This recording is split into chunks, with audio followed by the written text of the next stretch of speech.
오늘의 대한민국이 있기까지 많은 독립유공자분들의 헌신이 있었습니다.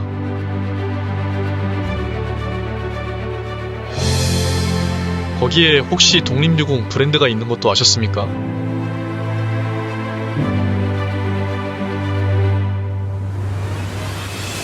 8월이면 우리는 광복의 의미를 생각하게 됩니다. 역사를 잊은 민족에게 내일은 없다는 말을 되새기며 페어플레이의 시선도 역사 속으로 향해 보았습니다. 누군가에게 꼭 필요한 관점을 공정하게 말한다. 그래서 특별한 8월 페어플레이의 시선 광복절을 보내며 독립유공 브랜드를 알아보았습니다. 바로 동화약품 활명수입니다. 조선시대 선조들이 엄청난 대식가였다는 말 한 번쯤 들어보셨죠?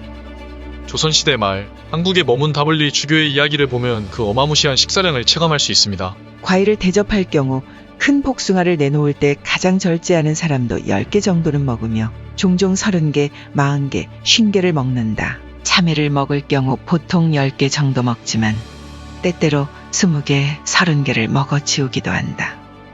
과히 엄청난 식사량이죠. 그래서인지 당시에는 사소한 급체나 구토, 설사에도 사망하는 사람들 많았다고 합니다. 이런 상황을 너무도 안타깝게 여기던 이가 있었는데 그는 바로 당시 국왕의 경호원 역할을 하던 궁중선정관 민병호입니다. 정말 운이 좋게 그는 고종의 어이이자 제중원 의사였던 알렌과의 인연으로 서양의학을 접할 수 있었는데요. 과식으로 고통받는 국민들을 위해 서양의학과 자신이 알고 있었던 궁중비법을 융합하여 새로운 무력을 개발했습니다. 최초의 신약인 셈이죠. 그 신약이 바로 생명을 살리는 물이라는 뜻을 가진 오늘날 우리도 잘 알고 있는 활명수입니다.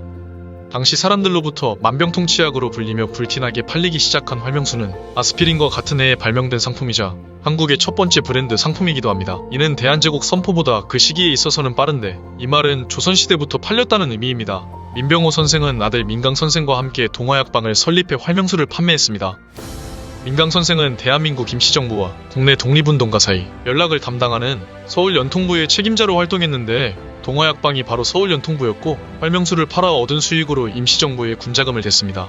민강 선생이 몇 번의 옥고를 치르고 1931년 순국하시자 어려움을 겪던 활명수는 민강의 애국 동지였던 5대 사장 윤창식 선생이 인수했고 윤창식 선생은 조선산 직장여기를 통해 국권회복을 위한 민족운동을 했습니다. 이때 활명수는 만주와 하와이 등 해외로까지 진출하였죠. 7대 사장인 윤광열 회장은 현 고려대학교인 보성전문학교 재학 시절 일제에 강제 징집됐다가 탈출한 후 상하이에 있는 정부군을 찾아가 광복군 중대장을 맡기도 하였습니다. 태생부터가 애국지사들에 의해 만들어지고 독립운동에 자금을 지원했던 활명수의 역사는 그 자체가 독립유공 브랜드라고 해도 과언이 아니죠? 1910년 기준 활명수 한 병의 값은 40전이었는데요. 오늘날 가격으로 환산하면 2만원 정도 되는 가격으로 당시 기준으로 상당한 고가였습니다. 앞서 언급했듯 활명수는 수익의 일부를 임시정부에 전달해왔는데요. 일제의 감시가 심해져 현금 전달이 불가능해지게 되자 활명수를 만주로 보내기로 합니다. 그곳에서 팔아 현금을 마련하고 그 현금을 임시정부 운영비로 사용하기로 한 것이죠. 당시 성금을 주고도 제품을 구입하기 힘들고 한 해 500만 병이 팔릴 만큼 인기가 엄청났다고 하는데요. 활명수의 효능이 뛰어난 덕분에 만주에서도 불티나게 팔려 독립운동을 하는데 큰 도움이 되었습니다. 엄청난 인기 덕분에 아예 만주에 지점을 설치하기까지 했죠. 활명수는 생명을 살리는 물이라는 이름에 걸맞게 활발한 독립유공을 통해 민족의 생명을 살렸습니다.